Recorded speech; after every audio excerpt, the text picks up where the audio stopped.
I have vowed that I would never allow Iran to have a nuclear weapon.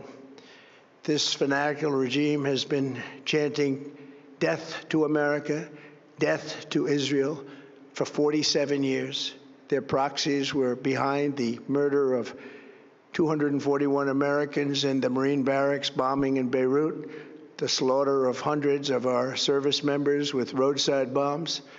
They were involved in the attack on the USS Cole, and they carried out the countless other heinous acts, including the just horrible, bloody atrocities of October 7th in Israel, something that most people have never seen anything like it. This murderous regime also recently killed 45,000 of their own people who were protesting in Iran. 45,000 dead. For these terrorists to have nuclear weapons would be an intolerable threat. The most violent and thuggish regime on earth would be free to carry out their campaigns of terror, coercion, conquest, and mass murder from behind a nuclear shield. I will never let that happen, and neither should any of our past presidents. This situation has been going on for 47 years and should have been handled long before I arrived in office. I did many things during my 2 terms in office to stop the quest for nuclear weapons by Iran first, and perhaps most importantly, I killed General Qasem Soleimani in my first term. He was an evil genius, brilliant person, a horrible human being, however, the father of the roadside bomb, and he lived just horrible what he did.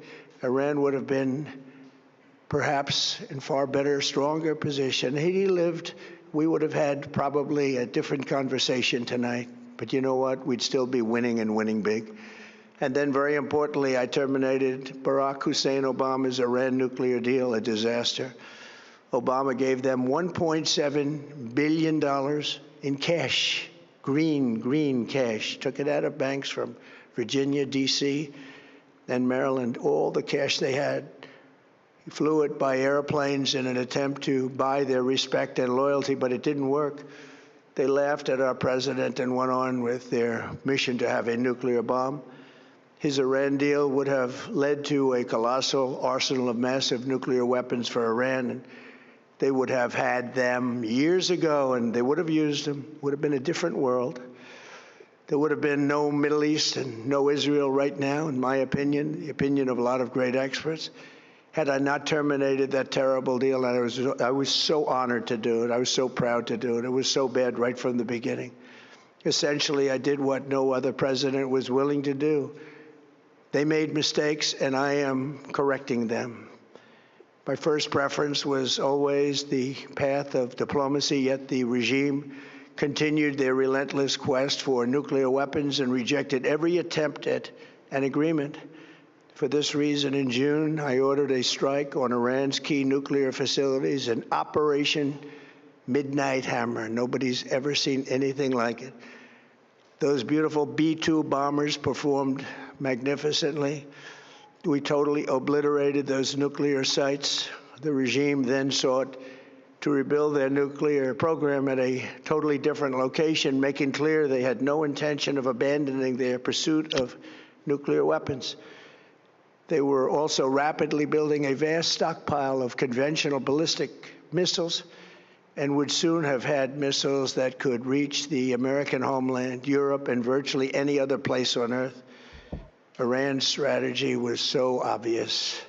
They wanted to produce as many missiles as possible, and they did, with the longest range possible. And they had some weapons that nobody believed they had. We just learned that out. We took them out. We took them all out so that no one would really dare stop them. And their race for a nuclear bomb, a nuclear weapon like nobody's ever seen before. They were right at the doorstep. For years, everyone has said that Iran cannot have nuclear weapons, but in the end, those are just words if you're not willing to take action when the time comes. As I stated in my announcement of Operation Epic Fury, our objectives are very simple and clear. We are systematically dismantling the regime's ability to threaten America or project power outside of their borders. That means eliminating Iran's Navy, which is now absolutely destroyed, hurting their Air Force and their missile program at levels never seen before, and annihilating their defense industrial base. We've done all of it. Their Navy is gone. Their Air Force is gone. Their missiles are just about used up or beaten. Taken together, these actions will cripple Iran militarily, crush their ability to support terrorist proxies, and deny them the ability to build a nuclear bomb. Our armed forces have been extraordinary. There's never been anything like it militarily. Everyone is talking about it, and tonight I'm pleased to say that these core strategic objectives are nearing completion. As we celebrate this progress, we think especially of the 13 American warriors who have laid down their lives in this fight to prevent our children from ever having to face a nuclear Iran. Twice this past month, I've traveled to Dover Air Force Base, and it's been something. I wanted to be with those heroes as they return to American soil, and I was with them and their families, their parents, their wives, their husbands. We salute them, and now we must honor them by completing the mission for which they gave their lives. And every single one of the people, their loved ones said, "Please, sir, please finish the job." Every one of them. And we are going to finish the job, and we're going to finish it very fast. We're getting very close. I want to thank our allies in the Middle East, Israel, Saudi Arabia, Qatar, the UAE, Kuwait, and Bahrain. They've been great, and we will not let them get hurt or fail in any way, shape, or form. Many Americans have been concerned to see the recent rise in gasoline prices here at home. This short-term increase has been entirely the result of the Iranian regime launching deranged terror attacks against commercial oil tankers in neighboring countries that have nothing to do with the conflict. This is yet more proof that Iran can never be trusted with nuclear weapons. They will use them, and they will use them quickly. It would lead to decades of extortion, economic pain, and instability worse than we can ever imagine. The United States has never been better prepared economically to confront this threat. You all know that. We built the strongest economy in history. We're going through it right now, the strongest in history. In 1 year, we've taken a dead and crippled country. I hate to say that, but we were a dead and crippled country after the last administration and made it the hottest country anywhere in the world by far, with no inflation, record-setting investments coming into the United States, over $18 trillion, and the highest stock market ever, with 53 all-time record highs in just 1 year. It all positioned us to get rid of a cancer that has long simmered. It's known as the nuclear Iran, and they didn't know what was coming. They've never imagined it. Remember, because of our Drill Baby Drill program, America has plenty of gas. We have so much gas. Under my leadership, we are #1 producer of oil and gas on the planet, without even discussing the millions of barrels that we're getting from Venezuela. Because of the Trump administration's policies, we produce more oil and gas than Saudi Arabia and Russia combined. Think of that, Saudi Arabia and Russia combined. And that number will soon be substantially higher than that. There's no country like us anywhere in the world, and we're in great shape for the future. The United States imports almost no oil through the Hormuz Strait and won't be taking any in the future. We don't need it. We haven't needed it, and we don't need it. We've beaten and completely decimated Iran. They are decimated, both militarily and economically and in every other way. And the countries of the world that do receive oil through the Hormuz Strait must take care of that passage. They must cherish it. They must grab it and cherish it. They can do it easily. We will be helpful, but they should take the lead in protecting the oil that they so desperately depend on. So to those countries that can't get fuel, many of which refused to get involved in the decapitation of Iran. We had to do it ourselves. I have a suggestion. Number one, buy oil from the United States of America. We have plenty. We have so much. And number two, build up some delayed courage. Should have done it before. Should have done it with us, as we asked. Go to the Strait and just take it, protect it, use it for yourselves. Iran has been essentially decimated. The hard part is done, so it should be easy. And in any event, when this conflict is over, the Strait will open up naturally. It'll just open up naturally. They're going to want to be able to sell oil because that's all they have to try and rebuild. It will resume the flowing, and the gas prices will rapidly come back down. Stock prices will rapidly go back up. They haven't come down very much, frankly. They came down a little bit, but they've had some very good days over the last couple of days. We've done actually much better than I thought, but we had to take that little journey to Iran to get rid of this horrible threat. With our historic tax cuts, where people are just now talking about receiving larger refunds than they ever thought possible, they are getting so much more money than they thought. That's from the great, big, beautiful bill. Our economy is strong and improving by the day, and it will soon be roaring back like never before. It will top the levels that it was a month ago. I've made clear from the beginning of Operation Epic Fury that we will continue until our objectives are fully achieved.